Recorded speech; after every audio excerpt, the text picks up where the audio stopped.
Sejam todos bem-vindos mais um podcast no dia 13 de abril de 2023. Pessoal, vamos recapitular as gavetas aqui dos nossos ativos da carteira. Vamos começar falando de inflação, depois vamos falar de juros, vamos falar de ouro, vamos falar de cripto, vamos falar de câmbio. Tem muita gente ansiosa por causa do câmbio. Fazer um resumidão aqui da semana e do mês. Inflação ontem no Brasil veio abaixo do esperado, tá? A gente entrou no teto superior da meta, que é 4,65% de IPCA, que é o acumulado dos últimos 12 meses. Então isso é muito bom, pessoal, é muito bom para o país. A gente só ficou mais pobre 4,65% nesse último ano. Vamos lembrar que aí o IPCA é um índice de criação de pobreza, né? Ele vai empobrecendo as pessoas de acordo com essa porcentagem acumulada, se você não tem ativos que corrigem a inflação, né? Então, é um indicador de pobreza. E isso foi graças ao trabalho do Banco Central, ao Campos Neto, que subiu a taxa de juros, foi resistente aí para baixar a taxa de juros no primeiro momento, e agora a gente entrou em um cenário em que é possível a gente baixar a taxa de juros, tá? Talvez na próxima reunião do cupom aí, que é na primeira semana de maio, a gente já vai ver a taxa Selic baixando, tá? Por quê? Vamos lembrar que a taxa de juros ela é o principal instrumento de controle de inflação. E agora que a inflação está na meta, podemos sair aqui desse pico histórico aqui de 3,75, podemos baixar para patamares menores, diminuindo o diferencial de juros, tá?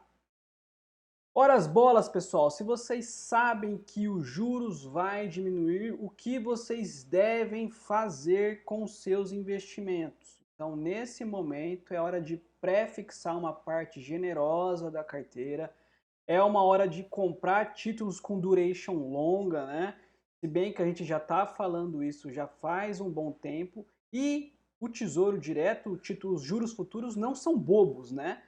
Se eles viram que já na próxima reunião a taxa de juros pode baixar, já estamos notando um declínio significativo na curva DI futuro, né? Então, para você visualizar isso de maneira mais fácil, é só você baixar aí o título IPCA 2045, a NTNB, ver quanto que está pagando agora, deve estar na casa de 6, 0 alguma coisa, e ver quanto que estava semana passada, antes da divulgação do dado da inflação, que estava próximo de 6,45, né?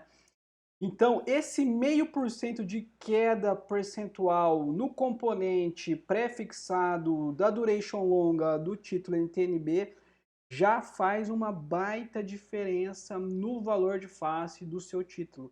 Então, se você comprou aí R$ 100 de IPCA 2045 a semana passada, hoje já vai estar uns 105, 106 aí no mínimo, tá? E conforme a taxa de juros vai baixando, a gente vai notificando o quê? Que todos os ativos de renda variável, eles tendem a performar muito bem, tendem a performar muito top nas próximas semanas. Só que tem alguns entraves. Quais são os próximos entraves, pessoal? O que vocês não podem esquecer? A gente não pode esquecer que, primeira coisa, estamos muito próximos de uma recessão mundial e uma recessão no Brasil. Tá? O Brasil não é desconectado, o Brasil não é uma ilha. Então isso vai chegar na gente, tá? Esse é o primeiro ponto. Segundo ponto, a próxima onda inflacionária já está contratada no Brasil, tá? Então pode ser que a inflação fique sob controle agora, mas a segunda onda inflacionária já está contratada. Por quê? Porque estamos com uma política pública de aumento de gastos, né? A gente está com uma política pública agora de diminuir o diferencial de juros do Brasil para os Estados Unidos, né? Logo, o capital não fica tão atrativo no país. E lembrem-se que o cavaleiro do zodíaco aqui, o Campos Neto, ele só tem mais 1 ano e meio de governo lá. Depois ele vai ser trocado por um outro banqueiro central que fala a língua de gastança, né? E, aliás, além de tudo isso, a gente tem uma desglobalização em curso, que aumenta os preços de oferta, né, de demanda. Então, você está com o choque de oferta e demanda em curso, você vai abaixar os juros do país, você vai aumentar os gastos públicos, você vai trocar o banqueiro central que tem a mão forte com os juros. Tudo isso já está contratado. Então, se você está visualizando que a inflação está sob controle agora, existem alguns fundos imobiliários de papel que estão muito baratos porque são atrelados ao IPCA, né? E quando o IPCA voltar, eles se tornam muito atrativos. E é nesse momento agora em que eles não são atrativos que são as melhores compras. Tá? Então fiquem ligados. Se precisar de indicação, me chama no privado e eu já passo aí uns tops para vocês aí, tá bom? Da mesma forma que o câmbio, né? O câmbio ele seguiu basicamente o IPCA, né? Então agora a gente está vivendo um momento muito favorável para o real, mas é no curtíssimo prazo. Por quê? Porque a nossa taxa de juros está alta, só que o diferencial de juros do Brasil para os Estados Unidos vai diminuir. Não se esqueçam que a próxima onda inflacionária está contratada e quando ela vem, o câmbio também é uma válvula de escape, tá? Não se esqueçam, estamos numa janela muito boa para dolarizar o patrimônio. É uma janela que a gente não vê muitas vezes. Curiosamente, a maior parte de vocês querem emitir dólar, fazer remessa para o exterior quando o dólar está 5,70 e agora que está 4,90, muitas pessoas acham que vai chegar a 3. Pessoal, não é assim, é uma ótima janela. Comprem na baixa, não se esqueçam disso. A gente não faz trade de dólar, a gente constrói patrimônio dolarizado em moeda forte aproveitando essas janelas de agora. Então o Brasil agora está queridinho da vez, né? Porque a gente é um dos únicos países emergentes que não tem guerra, que não tem ainda nada de Venezuela, não tem nada de Ucrânia, não tem Rússia, a gente é um país ainda independente, então está sendo muito atrativo porque nosso juros está alto, mas isso se inverte muito rapidamente, tá? Várias vezes a gente vê o que? Em uma semana o dólar sair de 4,90 para 5,50 em 7 dias. Então, não perca essa oportunidade, o câmbio está muito favorável. Pô, pode ser que caia mais? Pode ser, mas somente no curto prazo. No longo prazo, o dólar é vencedor frente ao real. E apesar dos países estarem fazendo acordos comerciais para ser negociados em moedas, lembrem-se que fluxo de moeda em comércio, ele é a menor parte do componente da moeda. A maior parte são as dívidas, são os débitos, tá? Então, o fluxo do Brasil com a China, que vai ser em yuan, por exemplo, isso não é nem 0,5% das dívidas dos empresários brasileiros e do país que são denominadas em dólares, tá? Então, a força da moeda, ela não está só no fluxo de comércio, está sim nas dívidas qual é e nos débitos que é denominada, em qual moeda está denominado, tá? Então, no caso, o dólar. Pô, estamos vivendo um momento de desvalorização, pode ser que o dólar se enfraqueça. Claro, isso vai acontecer. Isso é óbvio que vai acontecer. Não se esqueça que o dólar tem uma coisa que o Bitcoin não tem, por exemplo, que é meta de inflação. Se ele tem uma meta de inflação, ele tem uma meta para te empobrecer, tá? Assim como qualquer outra moeda fiduciária. Porém, das moedas fiduciárias ainda, o dólar vai demorar muito tempo para sair do padrão de reserva mundial. Lembrem-se que o Brasil agora acabou de captar um recurso, porque o Tesouro estava enfrentando dificuldade para captar recurso nacional. O Tesouro captou um recurso internacional e pergunta se foi em yuan. Pergunta lá. Foi em dólares, pessoal. Então, as dívidas são denominadas em dólares e a dólar vai ter um papel fundamental ainda nas próximas décadas, apesar que sim, ele vai perder valor.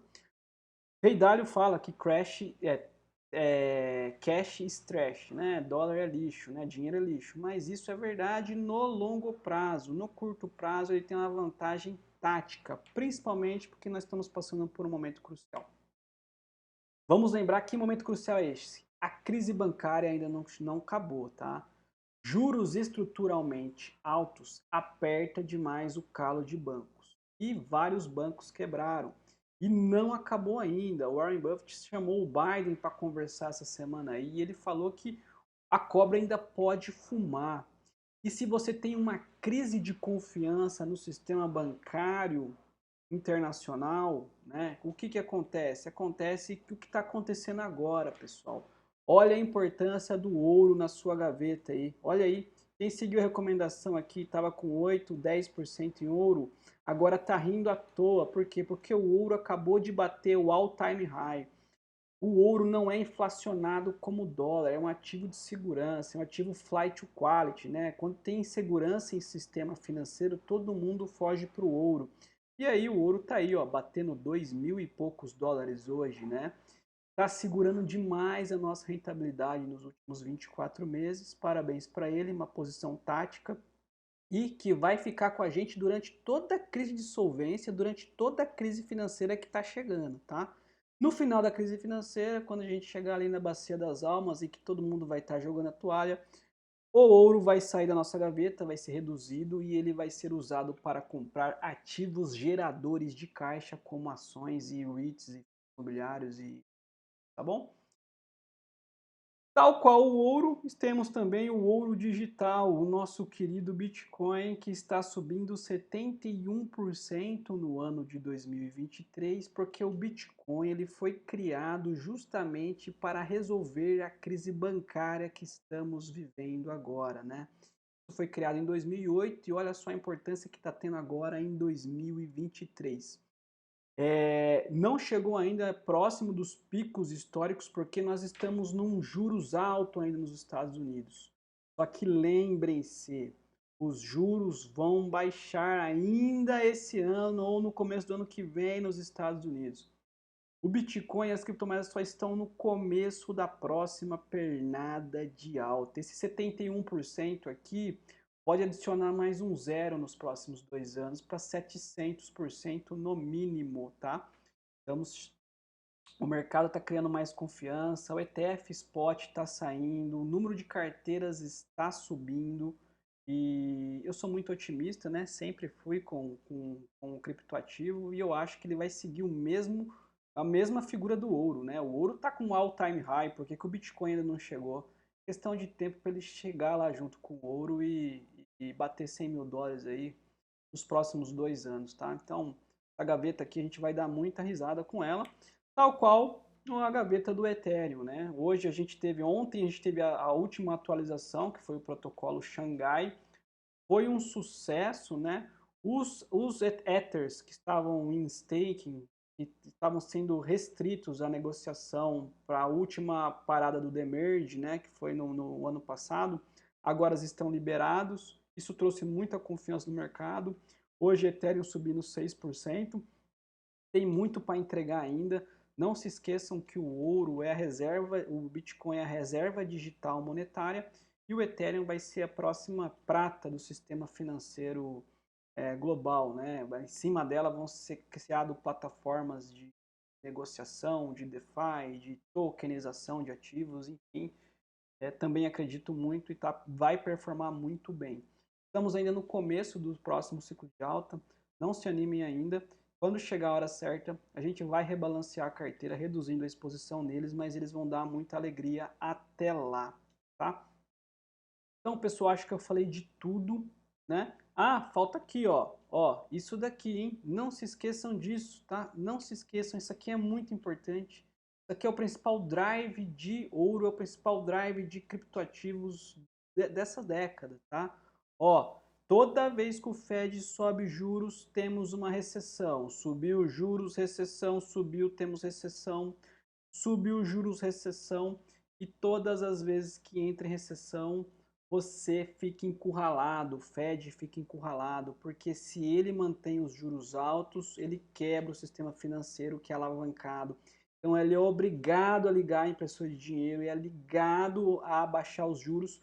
E quando ele abaixa os juros, todos os ativos que não podem ser impressos e que têm valor serão exponenciados na base monetária do Fed. Então imóveis, real estate, ouro, prata, Bitcoin vão ganhar muito valor.